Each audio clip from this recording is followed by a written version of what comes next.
Welcome back, my friends, to the process domain for the PMP exam. This is our fast track, and we're getting into the world of Agile now. So when you hear the word Agile, my question to you is, what does it mean?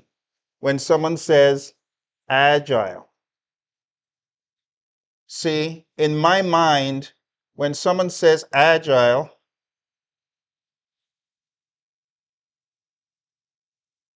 Agile is up here. It's in the brain, first and foremost. See? Agile is all about what is in your mind. So I often say Agile is a mindset that enables you pivot to the ever-changing world around you. So all around you, you got change, right? And Agile is a mindset that enables you act. It starts off with a mindset and it translates into actions. So it enables you pivot to the ever-changing world around you so that you can get to a desired outcome. Okay? Because I know the skeptics are going to say, well, it's not just a mindset, you got to act. I agree. You got to act. But it starts off here. Because if you don't have the right agile philosophies, you are not going to be agile. So agile is a mindset that enables you pivot to the ever-changing world around you. What are the origins of agile, someone might ask? Well, agile has been around for a very long time, and you see agile all throughout the hallmarks of time, even before we branded it as agile. You see, agile is all about pivoting. Mike Tyson said everyone has a plan until they're punched in the face. And Mike was right. Everyone has a plan until they need to be agile, until they need to pivot. So what I want you to take away is the philosophies that I espoused in the Agile Manifesto. Okay? So the Agile Manifesto was put together by 17 individuals who said enough is enough. We developed software following that big old process, and we get to the end, and by the time you get to the end, the goalpost has moved.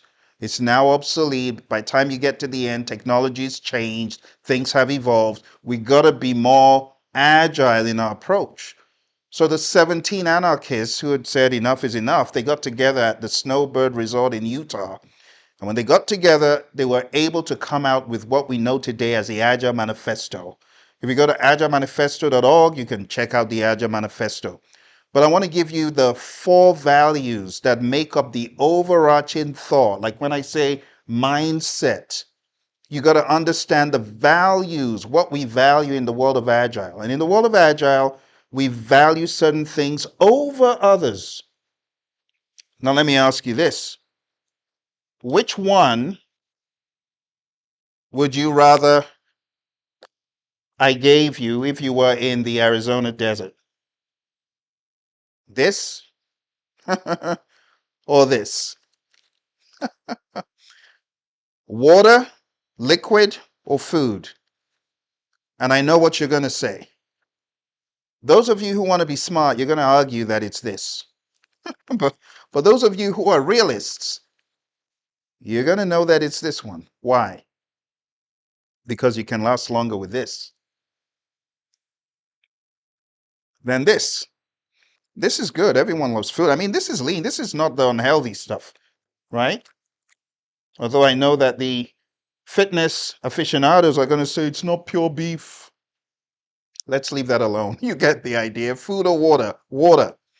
So when you value water over food, are you saying that you don't like food? Are you saying food is useless? No, it's not. But we value water over food. You get the idea. So the Agile Manifesto says we, the 17 individuals, but we can now include ourselves in it because we're aspiring to be more agile, right? We are uncovering new ways, better ways of developing product by doing it and helping others do it. You see? So let's go over to the Agile Manifesto page for a quick second because there's a misnomer about this one right here. I want us to go there together. So if you go to the page, the very first page where you meet the values, we are uncovering better ways. There's always a better mousetrap until you find it, and then there's a better one, right? We're uncovering better ways of developing, it says software, but I want to correct this. In the world today, everyone and their grandma is using Agile as a mindset. They understand agility. So in 2001, it started off with software, but it has evolved into the world of product. I have some of my clients that are into construction, oil and gas, and they're pivoting to Agile. So we can say we're uncovering better ways of developing products. We can even say deliverables, product, service, result, right? By doing it and helping others do it. Through this work, we have come to value. So when you take a look at their values, you begin to see the individuals and the interactions. So I want to give you some things to think about. Think about these things.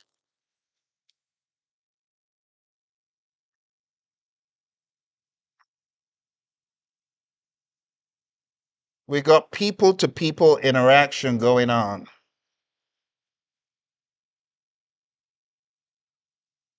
right? Just think about that.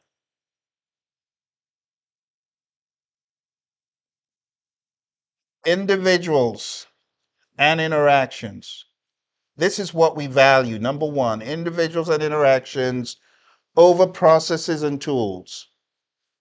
Number two, we value having a working product.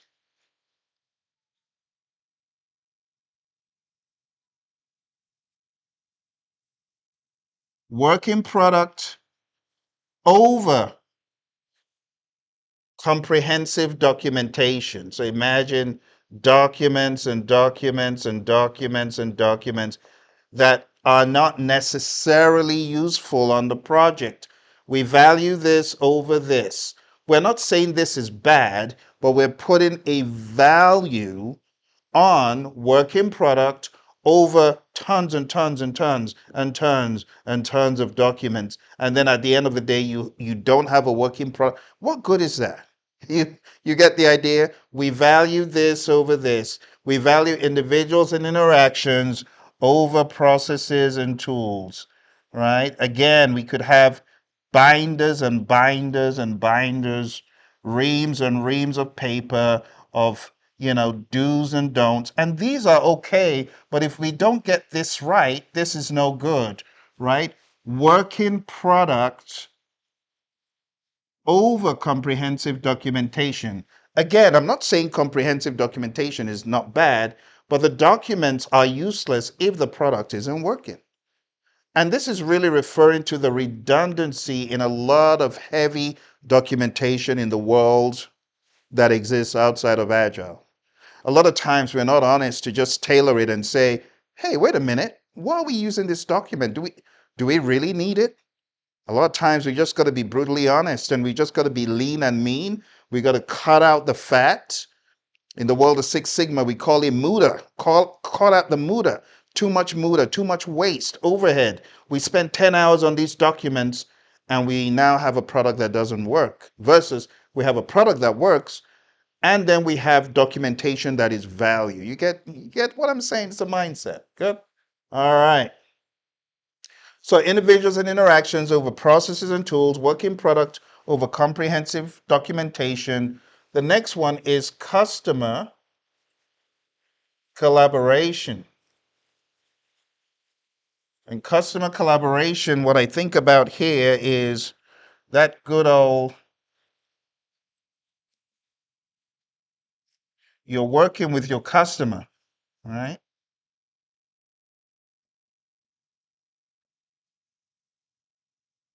And teamwork makes the dream work, right?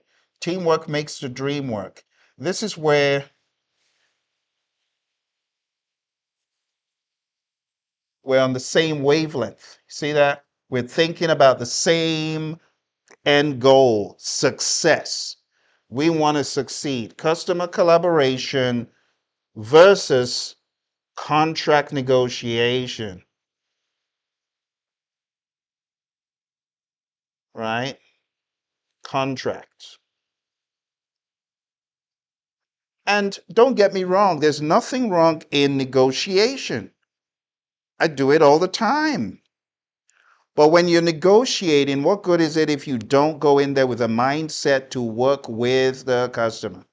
You got to go in with a mindset of collaboration, and then it makes everything align. So, customer collaboration over contract negotiation. And the last one is responding to change.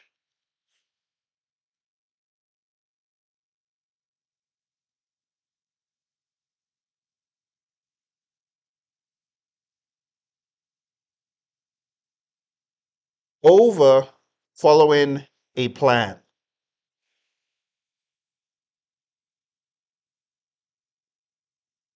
Following a plan is good up to a certain extent. Everyone has a plan, as Tyson says, until you're punched in the mouth. It's a very appropriate quote because when you think about COVID, a lot of people had plans, and the moment COVID happened, their plans went out the window. That firm that wanted to build a 10-story structure, what happened when COVID hit? Rapidly changed their plan. They went from, oh, we got to build a new 10-story structure to, you better stay at home and work. You see how rapidly plans change? So the Agile Manifesto starts off with the values, the mindedness. The mindedness. That's why I said it's a mindset that enables you pivot to the ever-changing world around you. Now, when you have these philosophies, valuing people over processes and tools, valuing a working product over big old documentation that doesn't even make sense on the project, and even if it did, you still value a working product. I'll give you an example. I travel a lot, and family members and friends, they know that I go to the chiropractor a lot. So they buy me things for my back, and one of these Father's Days, I got a back massager. Plug the back massager in, nothing. Crickets didn't come on. It had a big old document though, like big old manual, but it didn't come on. What good was the manual when the actual product didn't come on? You get what I'm saying? So when I think about these things, I think about experiences I've gone through, and I'm like, wow, that's actually right. I had a product, but it didn't work. And the big old document that came with it, the manual, was useless. And it's a very good illustration of how we value a working product over the manual. You see what I'm saying? So what did I do? I took this thing, put it back in the box, and sent it back to Jeff Bezos, Amazon. I got to Amazon. 2 weeks later, I got a new one. Thank heavens, plugged it in, thing came on, and now I could use the manual. Now it made sense. You get what I'm saying? So you should value a working product over comprehensive documentation because your customer values the working product anyway. They don't care about the manual if the thing is not working, right? And then customer collaboration, you got to value that over contract negotiation and value responding to change over following the plan because everyone has a plan until until so you're punched in the face, then you got to change. You get what I'm saying? Everyone has a plan until they punch in the mouth, then they got to pivot, then they got to change, they got to look for plan B. And honestly, for some people it's too late. Look at Blockbuster, it was too late for them. Netflix came begging them, buy us, but they weren't agile, they weren't thinking to pivot to the market. Oh wait, I made a mistake. They actually did, but they pivoted the wrong way. They tried to do something with Enron, to do online movies with Enron, and it failed. The interface looked horrible anyway, so that failed. And before you knew it, they were out of business because the world had moved. It reminds me of the world of AI. A lot of people are, I don't want to go into AI. AI is the demon in the basement.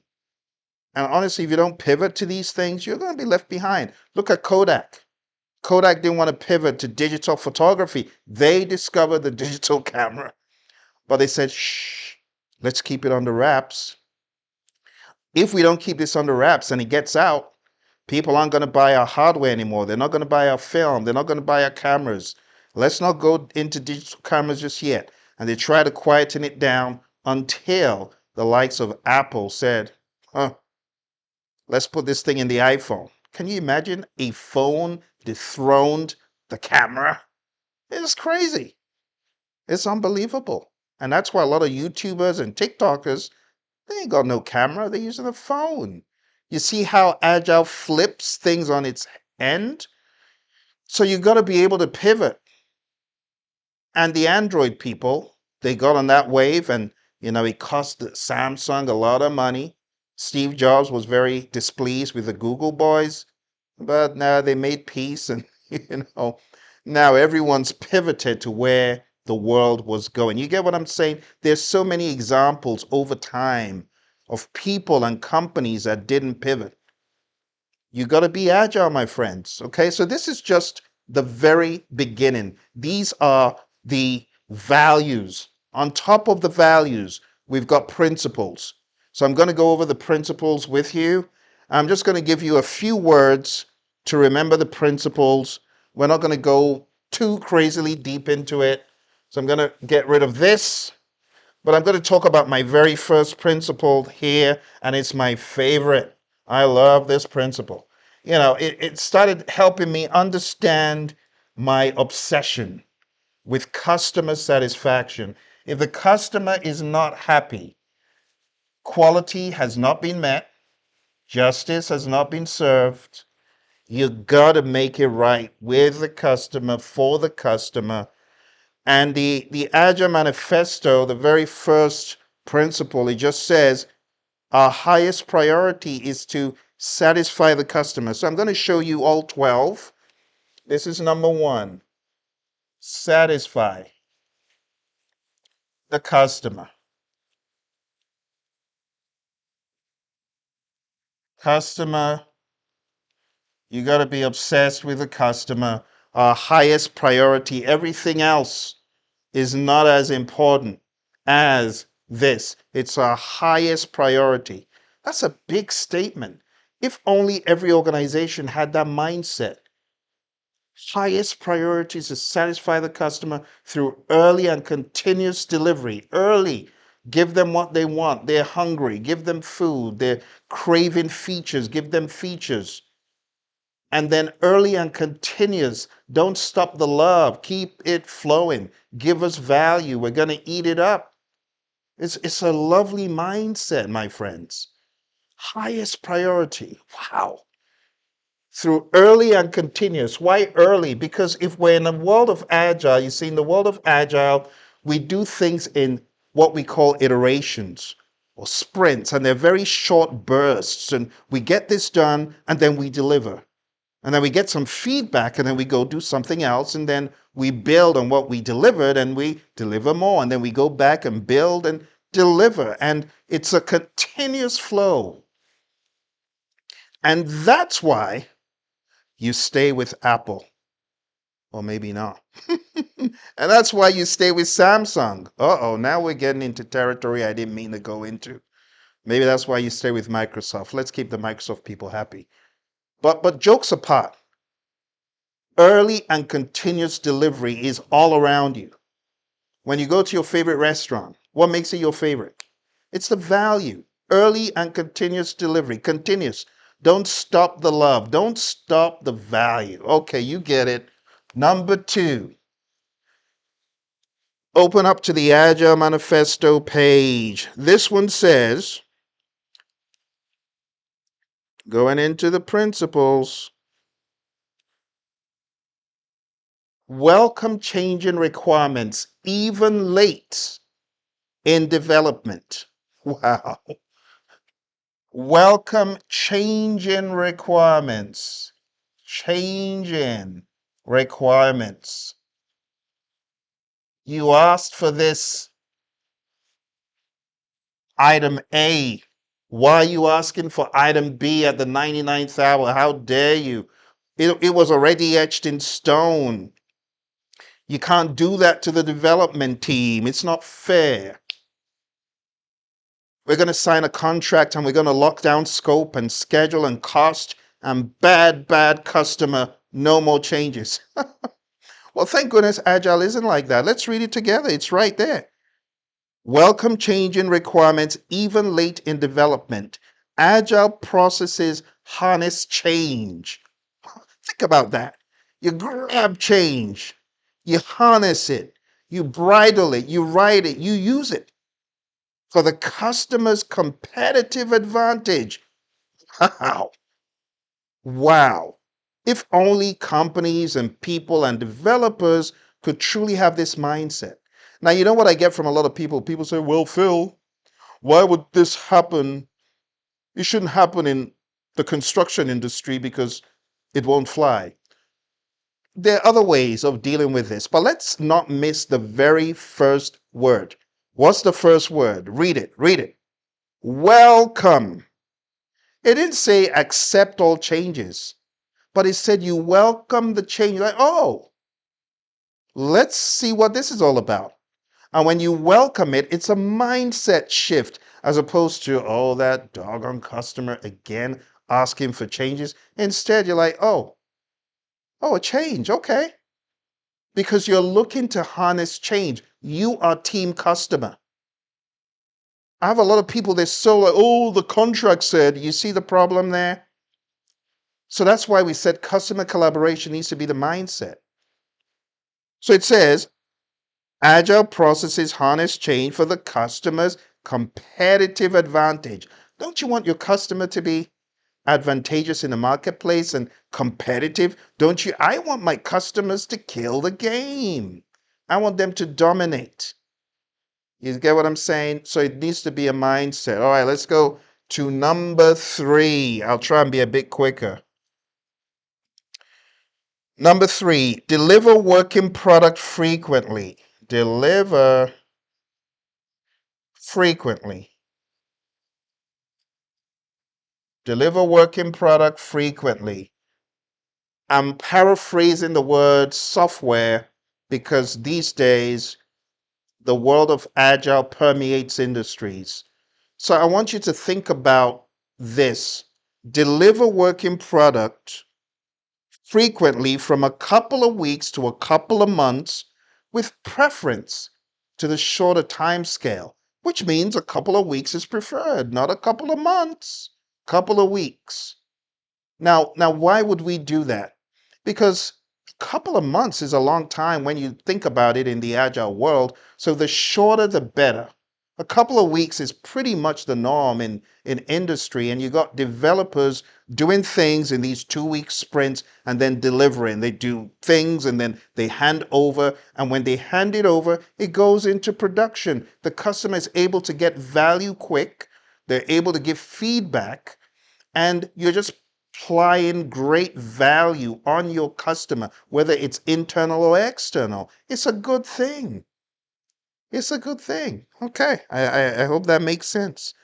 So when we say deliver working product frequently, there's a difference between having a release versus having a PSI, potentially shippable increment. You could have like tons of PSIs, but it may not be featured enough to release. You get what I'm saying? So when we say deliver it frequently, a couple of weeks or a couple of months, we actually mean as much as possible. Let it get into production. Let them begin to use it because that's where they're going to get the value. All right, let's move on. All right, number 4. Business people and developers should work daily. That's the key word. Business people and developers should. It didn't say should, it actually said must. Uh-oh. This sounds like you got no option. Now, when you boil it down, this is the world of Agile. We do things in sprints, in iterations. Think about it, a 2-week iteration. You got 10 days. No wonder it makes sense to work together daily, because 10% of the work is going to be done in a day, just if you average it out.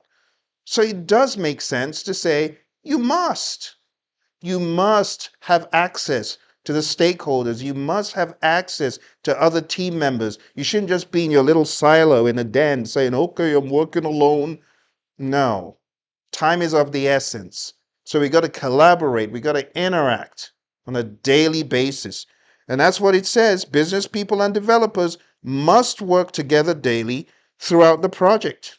Okay, that's a memo you don't want to forget. Number 5.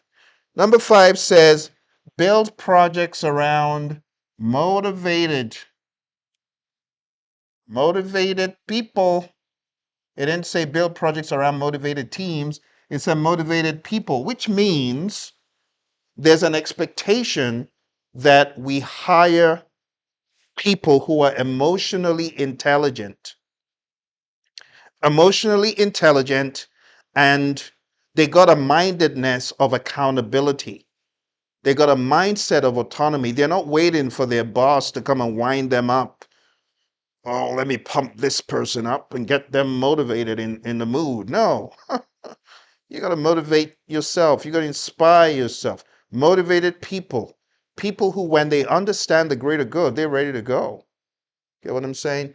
So motivated people, build projects around motivated people, give them the environment and support they need. Give them what they need. Give them the team space. Give them the tools. Boost their morale if you need to. There's nothing wrong in being an inspiring leader. Give them all that stuff. Water the team, feed the team, help the team. Give them what they need, but trust them. You see, that's what's missing in a lot of business. They ain't trusting the team. They're micromanaging the team. They're dangling carrots and sticks. And those are all poor approaches. So when we hire the right people, we got to put them in the right place on the bus, and we got to leave them alone to do their job.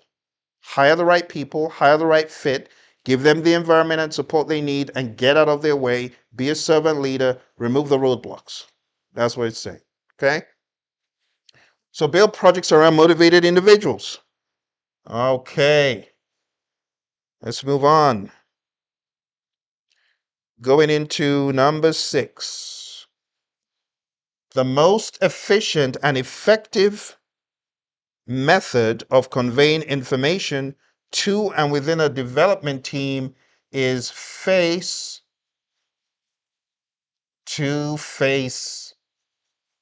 communication. Face-to-face communication. Satisfy the customer. Allow requirements to change. Deliver frequently. Work together daily. That's your calendar. Motivated people. Happy and pumped team.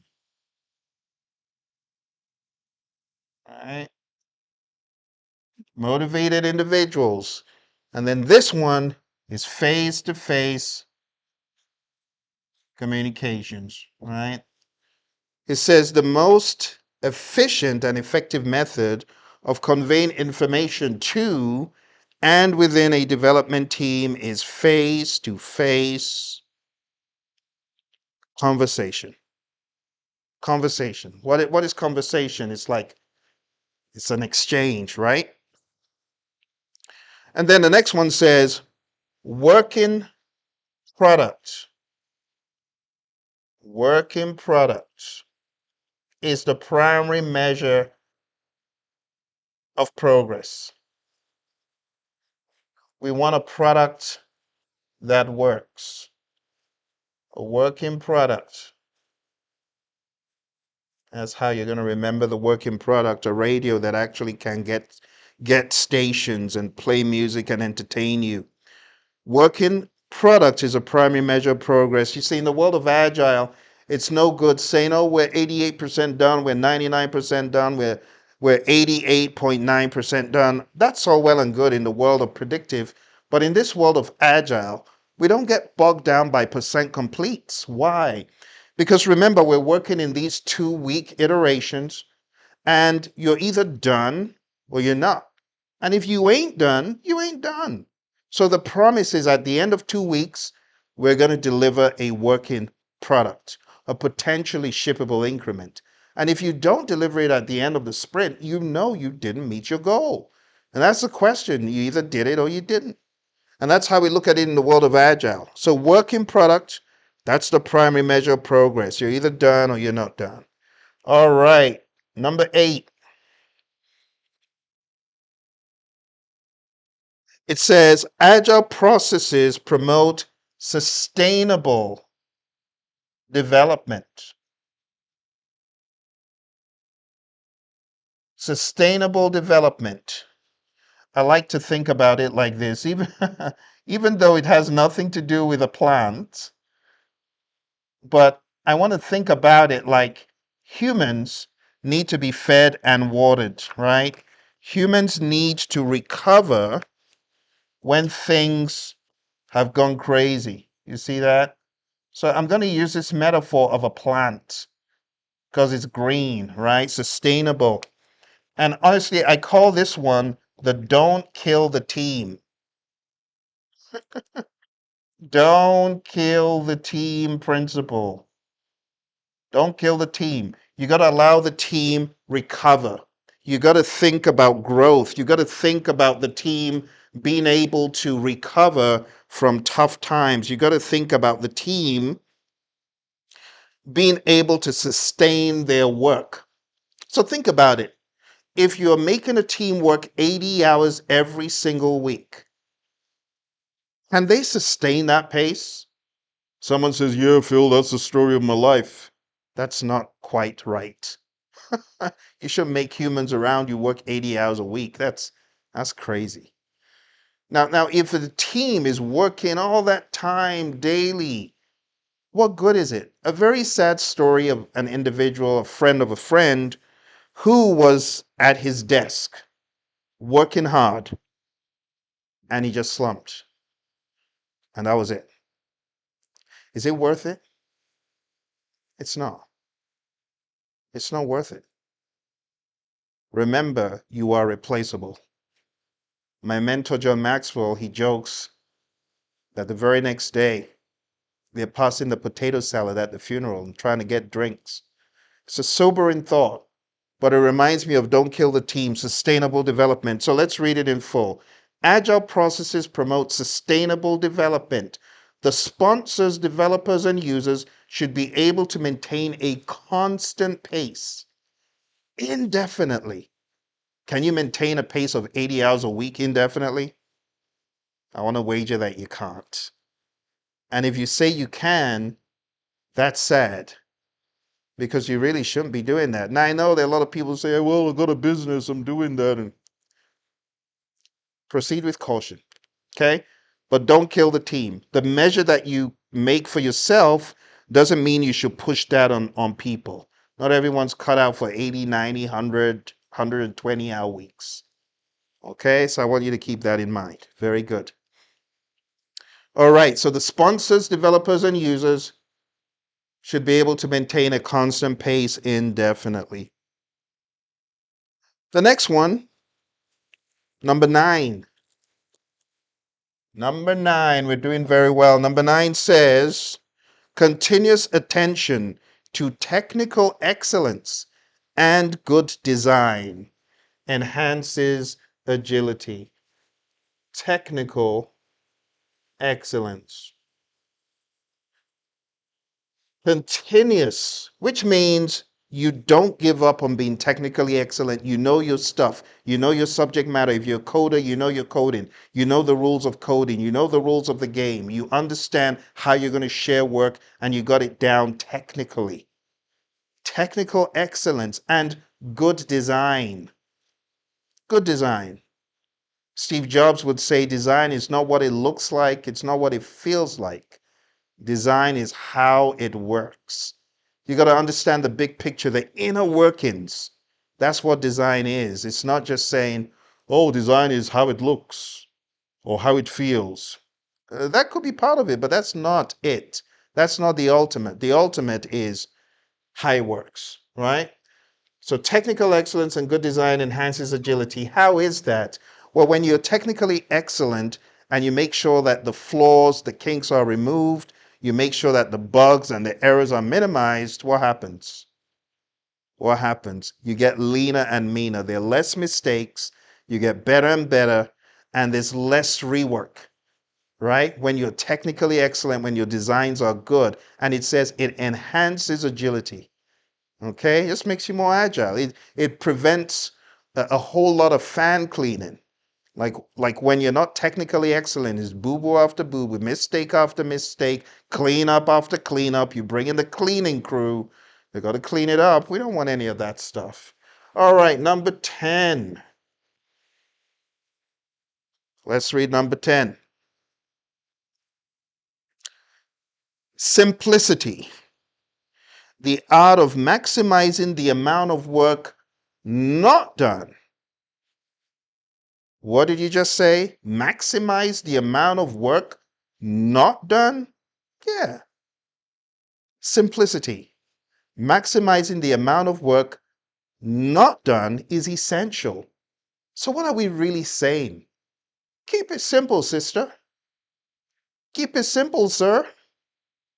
Keep it simple, students. Not the other one you're used to saying.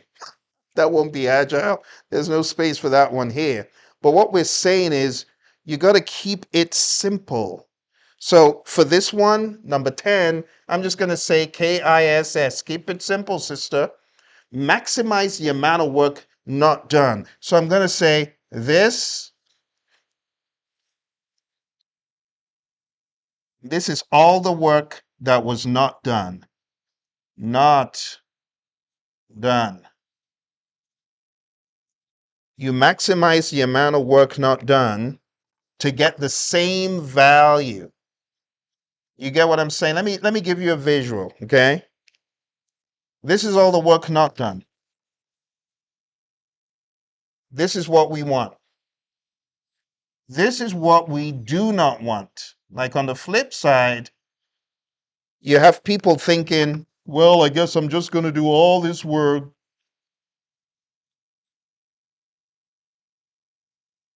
I'm going to do all this work, and this is going to be the not done work. No,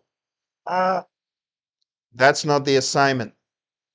The assignment is to keep it simple by maximizing the amount of work you didn't do to get, you're still going to get the full value, but you're going to be smart with it. You're going to maximize the amount of work not done. You're going to find ways of delivering the value needed without doing bucket loads of work. Do you understand what I'm saying? Okay. You got to maximize the amount of work not done. Okay, my friends. So you got that visual. We got two left. Okay. Very simple. Let's take a look at the remaining two. All right. The best architectures, requirements, and designs emerge from self-organizing teams. What are we trying to say here? Well, what we're saying is if you leave the team alone to get their stuff done, get out of their way, clear the roadblocks, we find that the best architectures, the best requirements and designs, they emerge from self-organizing teams. When the team is left alone to self-organize, the results are mind-blowing. And I've found this across teams that I've worked with and teams I've trained. When I give a team an assignment and I walk away and let them solve it, sometimes I actually give my students problems that I'm working on. And you know the funny thing, even though they are students, when I leave them alone to think and I allow them to let that stuff marinate, you know what happens? At the end of the day, they get a better result, a better outcome, a better idea than I even had. So the best architectures, requirements, which means knowing what needs to be done, right? Features and functions, they come up with these great ideas and designs. Self-organizing teams. It's truly mind-blowing. Okay, so number 11, self-organizing teams. I'm just going to use very simple language. Self-organize.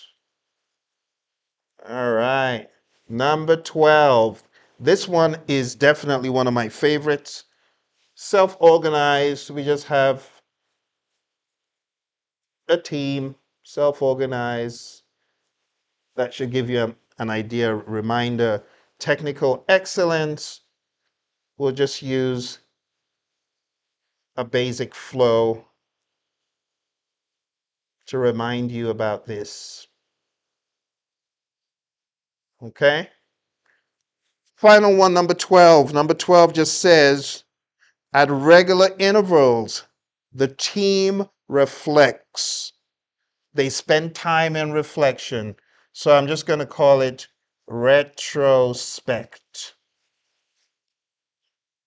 Team retrospective. Let's just call it a retrospective.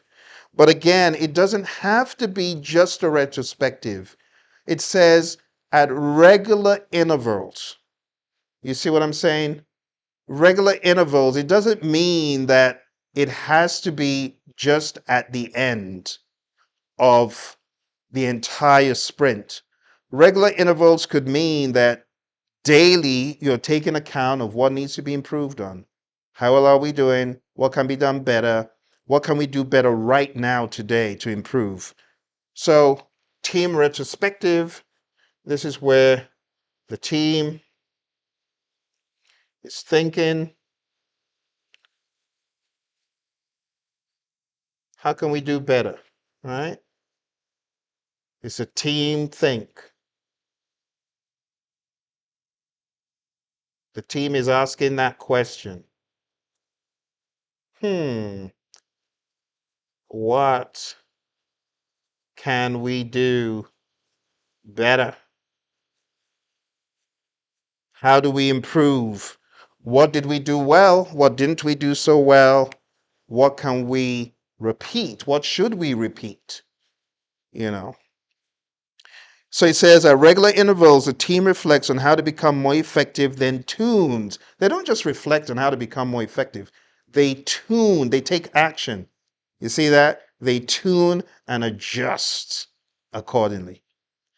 There you have it, my friends, the Agile Manifesto, values and principles. Now it's anchored down, you got it in your head. So when you come across these questions on the exam, you're going to be like, I know which principle this is testing. I know what should be done. Slam dunk.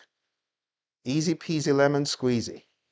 All right, now you can see, my friends, when I say that the PMP exam is a beast, you now understand why it is a humongous beast. We spent almost an hour covering the process domain first in part one. Now we spent almost that same time.